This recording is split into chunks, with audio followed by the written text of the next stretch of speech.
हम सब जानते हैं कि जलियांवाला बाग हत्याकांड एक ऐसी घटना थी जिसने भारतीय स्वतंत्रता संग्राम पर सबसे अधिक प्रभाव डाला। यही घटना भारत में ब्रिटिश शासन के अंत की शुरुआत बनी। हेलो एवरीवन, मैं अनुराधा चांडक और आज मैं बात कर रही हूं उस अधूरे इतिहास की जिसमें हम सभी ने पढ़ा है कि बैसाखी के दिन जलियांवाला बाग में अंग्रेजों ने भारतीयों की गोली मारकर हत्या कर दी थी। तो फिर पूर्ण सत्य क्या है, चलिए जानते हैं।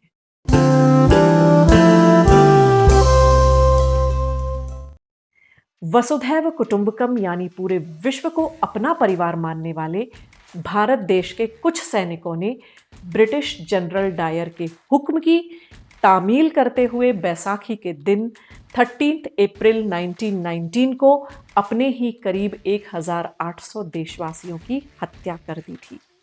यह सुनकर कोई भी भारतीय क्षुब्ध हो जाएगा, पर सत्य यही है। भारतीय 200 साल तक अंग्रेजों की गुलामी करते रहे, सिर्फ इसलिए कि बहुत से भारतीय अपने देशवासियों के खिलाफ अंग्रेजों का साथ देते रहे। वैसे जलियांवाला बाग में 388 व्यक्तियों की सूची है। अमृतसर के जो डेप्यूटी कमिश्नर कार्यालय है वहां पर 484 शहीदों की सूची है, पर अमृतसर के तत्कालीन सिविल सर्जन डॉक्टर स्मिथ के अनुसार मरने वालों की संख्या 1800 से कहीं बहुत अधिक थी।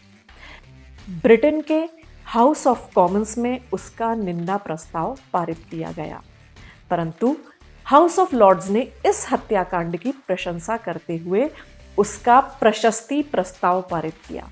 फिर विश्वव्यापी निंदा के दबाव में बाद में ब्रिटिश सरकार ने उसका निंदा प्रस्ताव भी पारित किया था और 1920 में ब्रिगेडियर जनरल रेजिनॉल्ड डायर को इस्तीफा देना पड़ा था।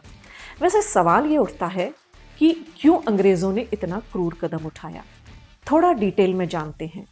1915 का भारत प्रतिरक्षा विधान, इस नाम का जो कानून बनाया गया था, उसका विस्तार करके भारत में रॉलेट एक्ट लागू किया गया था, जो आजादी के लिए चल रहे आंदोलन पर रोक लगाने के लिए था, जिसके अंतर्गत ब्रिटिश सरकार को और अधिक अधिकार दे दिए गए थे, जिससे वो प्रेस पर सेंसरशिप लगा सकती थी, नेताओं को बिना मुकदमे के जेल में रख सकती थी, लोगों को बिना वारंट के गिरफ्तार कर सकती थी, उन पर विशेष ट्रिब्यूनलों और बंद कमरों में बिना जवाबदेही दिए हुए मुकदमे चला सकती थी, आदि आदि। इस काले कानून के विरोध में पूरा भारत उठ खड़ा हुआ और देश भर में लोग गिरफ्तारियां दे रहे थे। गांधी जी ने रॉलेट एक्ट का विरोध करने का आह्वान किया, जिसे कुचलने के लिए ब्रिटिश सरकार ने और अधिक नेताओं और जनता को रॉलेट एक्ट के तहत गिरफ्तार कर लिया और कड़ी से कड़ी सजाएं दी। इससे जनता का आक्रोश बढ़ गया और लोगों ने रेल और डाकतार संचार सेवाओं को बाधित करना शुरू कर दिया। आंदोलन अप्रैल के प्रथम सप्ताह में अपने चरम पर पहुंच रहा था। करीब 5000 लोग जलियांवाला बाग में इकट्ठे थे। वैसे उस दिन अमृतसर में कर्फ्यू लगा हुआ था, पर बैसाखी का सालाना त्योहार होने की वजह से आसपास के गांव के लोग शहर में मेला देखने, घूमने और दर्शन करने के लिए आए हुए थे। इन बेचारे मासूम लोगों को कर्फ्यू का कोई अंदाजा नहीं था। जलियांवाला बाग में रॉलेट एक्ट के विरोध में एक सभा हो रही थी। लोग शांति से नेताओं की बात सुन रहे थे, पर ब्रिटिश सरकार के कई अधिकारियों को ये 1857 के गदर की पुनरावृत्ति जैसी परिस्थिति लग रही थी। अपने डर के चलते वे उसे कुचलने के लिए कुछ भी करने के लिए तैयार थे। जब नेता बाग में पड़ी रोड़ियों के ढेर पर खड़े होकर भाषण दे रहे थे, तभी ब्रिगेडियर जनरल रेजिनॉल्ड डायर 90 सैनिकों को लेकर वहां पहुंच गया। उन सब के हाथ में भरी हुई राइफलें थी। नेताओं ने सैनिकों को देखा तो उन्होंने वहां मौजूद लोगों से शांत बैठे रहने के लिए कहा। जनरल डायर ने सिर्फ और सिर्फ एक शब्द हुंकारा, फायर, और बस अपनों ने अपने अपनों पर हजारों गोलियां दाग दी। दर्दनाक से ज्यादा शर्मनाक। जब इस घटना की विश्वव्यापी निंदा हुई तो ब्रिटिश सरकार ने हंटर कमीशन की स्थापना की।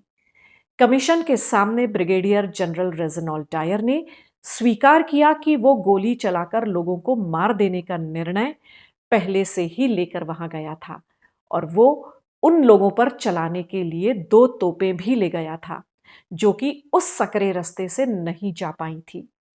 हंटर कमीशन ने डायर को पद से नीचे गिराकर कर्नल के पद पर नियुक्त कर दिया।